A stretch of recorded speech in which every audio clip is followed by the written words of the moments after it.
Présentation 3. Et on va commencer par les phénomènes eustatiques. Alors, qu'est-ce que le statisme? Alors, le statisme, c'est tout simplement les variations lentes du niveau des océans et des mers. Et là, on ne fait pas allusion aux variations journalières qu'on observe, ce qu'on appelle donc les va-et-vient de la mer quotidienne. Mais là, c'est des variations lentes qui peuvent s'étaler sur des millions d'années. Alors, ces fluctuations sont fonction d'influences diverses et traduisent des interactions entre les phénomènes multiples, essentiellement tectoniques et climatiques. On va voir que ces variations-là, les transgressions et régressions à grande échelle, sont surtout liées soit à des phénomènes tectoniques, soit à des variations climatiques à grande échelle. Variations d'origine tectonique. D'accord? Alors, le niveau absolu de la mer dépend de la quantité d'eau dans une bassin. On considère donc un bassin déterminé. La profondeur ou le niveau de cette mer dépend de la quantité d'eau dans les océans, mais aussi de la forme du bassin, qui change avec les phénomènes de la tectonique des plaques. Et on va donner ici quelques cas. Ici, par exemple, le volume de la Terre étant constant, quand un jeune océan, d'accord, quand un jeune océan s'ouvre, un vieil océan se rétrécit, dont le plancher plonge sous le manteau terrestre par subduction. Quand on aura ici la disparition de l'ouverture de ce nouveau océan, va provoquer la disparition progressivement par phénomène de subduction d'un autre ou d'un vieil océan. L'équivalent de la superficie ajoutée ici, elle est soustraite au vieux océan. Et par conséquent, le niveau de la mer monte. Je m'explique. Alors ici, on a début d'un rifting. Donc on remarque ici le niveau d'un vieil océan.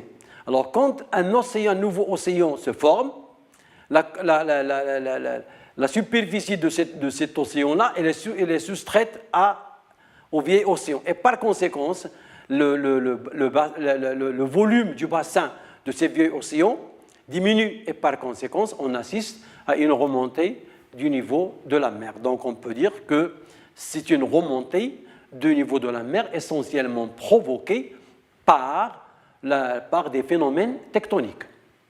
Deuxième cas. Lorsque, toujours d'origine tectonique, lors du refroidissement de la croûte océanique, phénomène de subsidence thermique, il peut se bomber, d'accord, et occupe un volume beaucoup plus important. Et le volume océanique devient alors plus petit, et on va assister également ici à une remontée du niveau marin. Alors, on a ici une dorsale océanique. Lorsque celle-ci se refroidit, il se bombe. Et en se bombant, son niveau monte vers le haut et par conséquent, il pousse les eaux vers le haut, provoquant donc des variations ou une augmentation verticale qui va enclencher, qui va produire un déplacement horizontal ou des régressions, ou plutôt des transgressions vers le domaine continental. Dans tous les cas, et comme le volume d'eau, lui, reste constant, l'eau déborde, donc il transgresse sur les plateaux continentaux, traduisant donc des transgressions marines liées à une activité des dorsales océaniques. Alors, cette courbe-là, qui est une courbe, matérialise le niveau des mers au fil du temps, depuis le début du Paléozoïque jusqu'au Cénozoïque actuel. Et en bas, on a la courbe de la vitesse de l'expansion au cours de ces temps-là. Alors, l'analyse de cette courbe met en évidence une relation entre la vitesse de l'expansion et les variations du niveau marin. Et on va remarquer que la vitesse moyenne de l'expansion océanique varie au cours du temps, et lorsqu'elle est importante, le niveau de la mer elle est important. Plus la vitesse de cette expansion prend de l'ampleur, on remarque également que le niveau de la mer est élevé. Et quand cette vitesse d'expansion diminue, le niveau de la mer des mers, disons. Donc on peut dire que pendant les périodes de grande expansion océanique, on assiste donc à des transgressions, comme ici pendant l'Ordovicien et Silurien, et pendant le Jurassique-Crétacé, et pendant le Carbonifère, Permien, etc., on assiste à des expansions faibles et par conséquent à des périodes de régression. Donc après les variations d'origine tectonique, on va s'attaquer aux variations d'origine climatique. Alors les phénomènes responsables des variations du niveau de la mer et par conséquent des changements de volume des océans sont de type. D'accord? On a d'une part les variations de température. Quand les températures moyennes changent, le niveau de la mer change automatiquement. Alors une eau chaude, on sait qu'une eau chaude est plus volumineuse qu'une eau froide. Alors quand la température des eaux moyennes s'élève, il entraîne une dilatation des océans et par conséquent une remontée du niveau de la mer. Et d'autre part, le volume d'eau transformée en glace, d'accord? C'est-à-dire quand on assiste à la chute des températures moyennes. Alors la formation des glaces dans les continents entraîne des régressions marines. Comment? À l'inverse des périodes de réchauffement climatique, sont à l'origine d'une fonte de calotte glaciaire continentale, ce qui se produit par une augmentation du niveau de la mer. C'est-à-dire, quand on est en période de température, de basse température moyenne, des chutes de neige et par conséquent la formation de glaciers s'accentuent dans le continent. Et les eaux qui sont emmagasinées sur les continents sont déduites du volume marin. Et par conséquent, on assiste à des bas niveaux marins. Au contraire, quand la température augmente, il y a la fonte des glaciers, alimentation des eaux marines et par conséquent, le niveau marin augmente. Les scientifiques annoncent que le niveau des océans devrait s'élever d'environ 18 à 59 d'ici 2100 du fait du réchauffement climatique. Si le réchauffement climatique auquel on assiste actuellement continue, vers 2010, le niveau des océans à l'échelle mondiale va augmenter d'à peu près 18 à 56 à 59 cm. Ce phénomène-là va provoquer une dilatation thermique et par conséquent augmentation du volume des eaux océaniques et la fonte des glaciers continentaux. Donc, la conséquence, c'est la dilatation thermique jointe à la fonte des glaciers, donc implique automatiquement une augmentation du niveau de la mer. À titre d'exemple, si toutes les glaces, pour ce qui est des fonds des glaciers, si toutes les glaces de l'Antarctique et du Groenland fondaient, le niveau des océans augmenterait de 70 mètres. En conclusion, pour comprendre ce processus, il faut s'inspirer de la plus grande transgression connue à ce jour, c'est celle qui s'est produite au secondaire, particulièrement au Crétacé. Alors, au secondaire, une grande quantité d'énergie s'est accumulée sous la Pangée. D'accord? Au Crétacé, des dorsales se sont formées sous ce continent et ont permis sa fragmentation.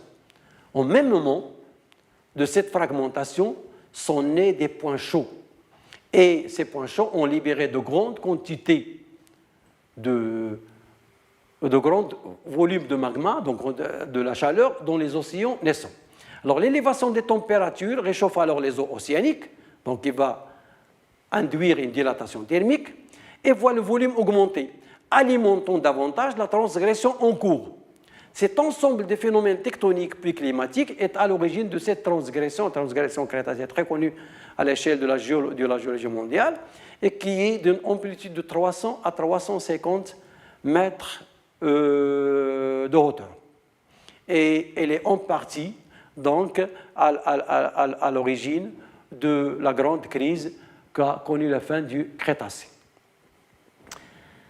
Et en parlant de ces variations de température fonte des glaciers, on passe donc au contexte paléoclimatique.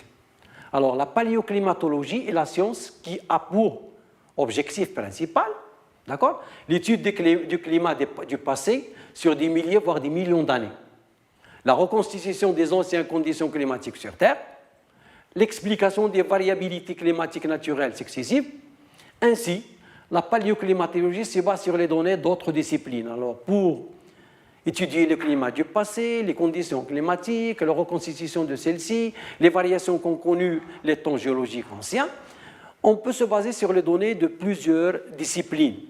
La zoologie, la botanique, la biogéographie, la pédologie, les études statistiques mathématiques, la météorologie, etc. Alors la paléoclimatologie explore ce qui est dans l'environnement, garde mémoire des indices climatiques, c'est-à-dire tout phénomène ou tout facteur qui permet de fossiliser, ou tout objet qui peut fossiliser les conditions du passé et qui peut nous renseigner sur le climat ancien, soit à petite échelle ou à grande échelle. Parce que tout à l'heure, je disais que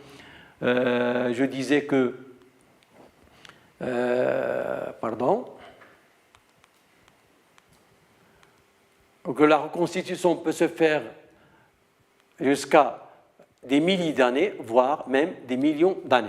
Alors, parmi ces éléments qui gardent en mémoire le climat ancien, on peut citer les récifs coralliens, la grandeur, l'étendue des calottes glaciaires et les poussières qu'ils emmagasinent, les sédiments marins, les spéléothèmes. Alors, tous ces phénomènes fossilisent ou gardent en mémoire, ou gardent dans leur mémoire des données sur les climats anciens. Alors, changement climatique récent. Donc, on va s'intéresser au climat récent, puis aux climats les plus anciens. Alors, plusieurs méthodes sont utilisées en fonction des régions, des époques et du climat. Parmi les méthodes utilisées, pour les temps un peu plus lointains, jusqu'à moins 700 000 ans, on a l'étude des grains de pollen, ce qu'on appelle la palynologie. Celle-ci, l'étude de la palynologie d'une région ou d'un sédiment déterminé, permet de reconstituer le spectre pollinique. Connaissez le nom de Bion, qui n'est autre que la population végétale dans son environnement climatique à un moment donné dans un lieu déterminé, c'est-à-dire la répartition des végétaux dans un lieu à une époque déterminée.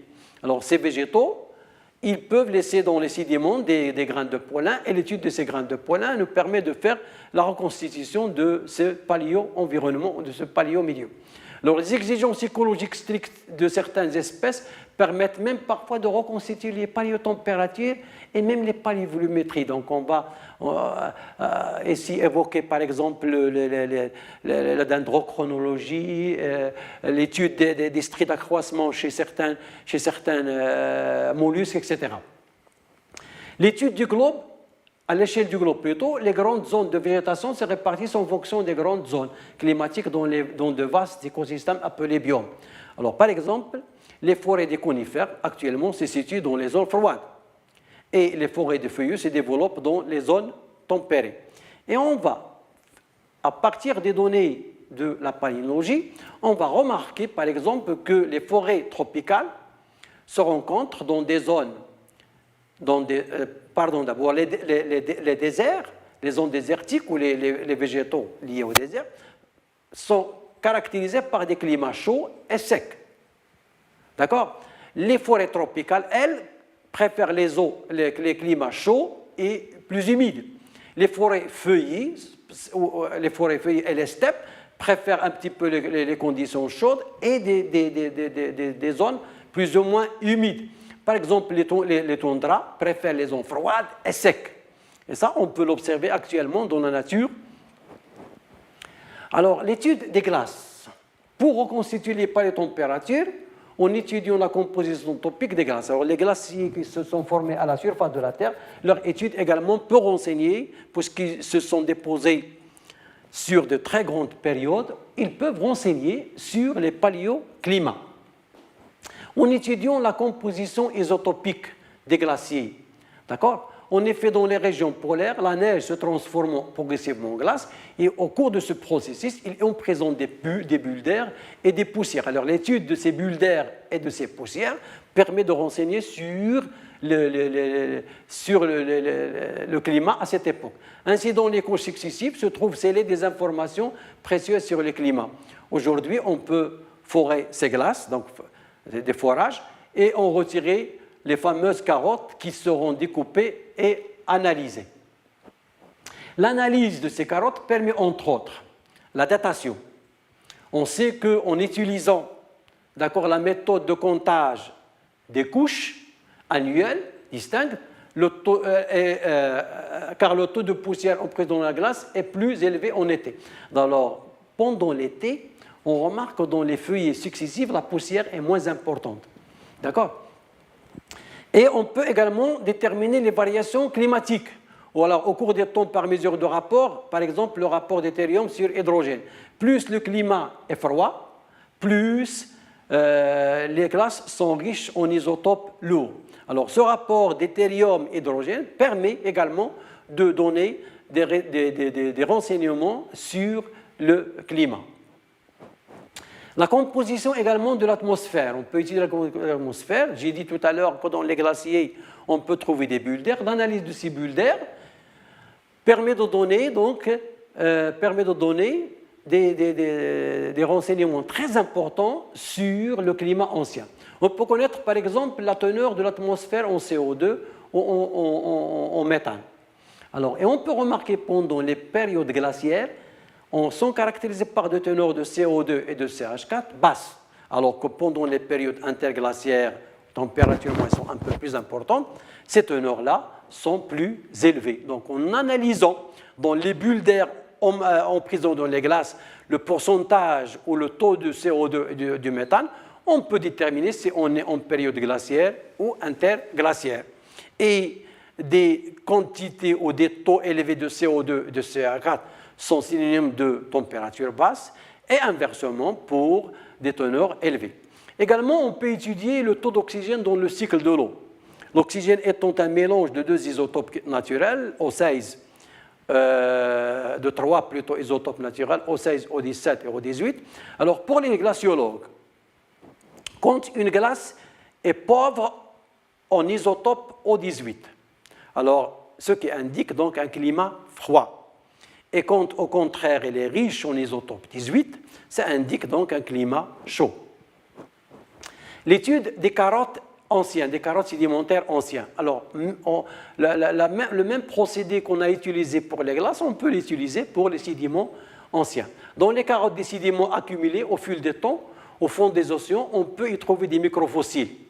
Dans l'étude de certains isotopes présents dans leurs coquilles, d'ailleurs comme on a fait pour les bulles d'air, soit de l'oxygène ou du carbone, peut nous renseigner sur le climat ancien. On sait qu'actuellement, par exemple, si on prend juste un kilo de sédiments de marne ou d'argile et qu'on procède par procédé de lavage, observation à la loupe, dans ce kilo de sédiments, on peut trouver des milliers et des milliers de petites coquilles, de micro-organismes, que ce soit plutôt des microgastéropodes, des microlamellibranches, branches, surtout des foraminifères et des ostracodes.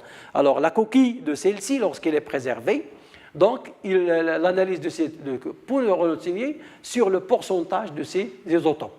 Alors, en étudiant le rapport d'abondance entre ces deux isotopes, comme on a fait tout à l'heure pour les glaces, les scientifiques peuvent reconstituer le climat du passé, se renseigner sur la température, la salinité et la profondeur par les associations de microfossiles, connaître l'évolution des courants de marins, retracer l'histoire climatique de notre planète. Bref, grâce à ces données, les scientifiques démontrent que les variations climatiques présentent des alternances d'environ 100 000 ans, avec une alternance des périodes glaciaires et de périodes interglaciaires. Pour ce qui est du climat des temps plus anciens et qui peut aller jusqu'à moins 600 millions d'années, c'est-à-dire à peu près avant le Cambrien. La Terre, depuis cette époque-là jusqu'à l'actuelle, la Terre a connu de nombreux changements climatiques durant son histoire. Certaines périodes ont été beaucoup plus froides, j'ai le cas de Carbonifère, d'autres plus chaudes, le cas par exemple du Devonien, du Crétacé, etc. Au cours de ces périodes, ces 600 millions d'années, au moins 3 périodes de refroidissement climatique majeur se sont produites, formant à chaque fois une calotte glaciaire. La dernière, ou le dernier calotte, il y a 120 000, est à l'origine de la formation de l'Antarctique actuelle. D'autres périodes ont au contraire été très chaudes, comme il y a 65 millions d'années, donc à la fin du Crétacé, juste avant la disparition des dinosaures. Et on explique même la disparition de ces dinosaures, que vous allez voir avec M. Brahim dans la deuxième partie de paléontologie, par ces variations de température. À cette époque-là, il faisait 25 degrés en moyenne par rapport à l'actuel. contre 15% aujourd'hui. Les calottes glaciaires avaient alors disparu. Pour reconstituer le climat terrestre sur plusieurs millions d'années, il faut s'appuyer sur des indicateurs paléoclimatiques. Quels sont ces indicateurs? D'un point de vue sédimentologique, on peut se baser par exemple sur les thyllites qui sont révélatrices de conditions de leur formation. Et les thyllites, donc, c'est des moraines consolidées et qui caractérisent des milieux froids, des climats froids. Au contraire, des évaporites sont typiques de climats chauds. Mais également, on peut utiliser des données paléontologiques, comme par exemple le contenu fossilifère des roches sédimentaires, qui permet également de reconstituer le climat sur de grandes échelles de temps. Exemple, l'extension latitudinale des coraux permet d'évaluer l'extension de la zone tropicale. On sait que les coraux se forment dans des conditions précises, donc à une latitude déterminée, et par conséquent, la présence de coraux et leur étendue, et leur croissance et leur importance permet d'évaluer l'extension de la zone tropicale. Une fois toutes ces données collectées, datées, etc., on peut les replacer dans leur contexte latitudinal grâce à la théorie de la tectonique des plaques et ainsi reconstituer le climat de la Terre depuis les périodes les plus anciennes. Alors, les données sédimentaires et notamment la composition isotopique des fossiles marins démontrent qu'en 600 millions d'années, la courbe CO2, qu'on voit ici en noir, du CO2 atmosphérique a toujours évolué en parallèle, d'accord, avec la courbe des températures et s'est matérialisée en bleu. Ainsi, on peut remarquer par exemple que, au Carbonifère, d'accord, on peut remarquer qu'au Carbonifère, qui correspond à des périodes froides, le niveau de CO2 atmosphérique est bas. D'accord? Et regardez la courbe des températures également, elle est basse. Au contraire, au Crétacé, d'accord? Au Crétacé, la température, au Crétacé, les périodes chaudes correspondent à des niveaux élevés de CO2 atmosphérique. Donc, les deux exemples qu'on a pris au Carbonifère, on remarque qu'il y a une chute de la quantité de CO2 atmosphérique et qu'en même temps, on assiste à une diminution de la température moyenne. Au contraire, une augmentation de la température moyenne au Crétacé est suivie par une augmentation du CO2 atmosphérique.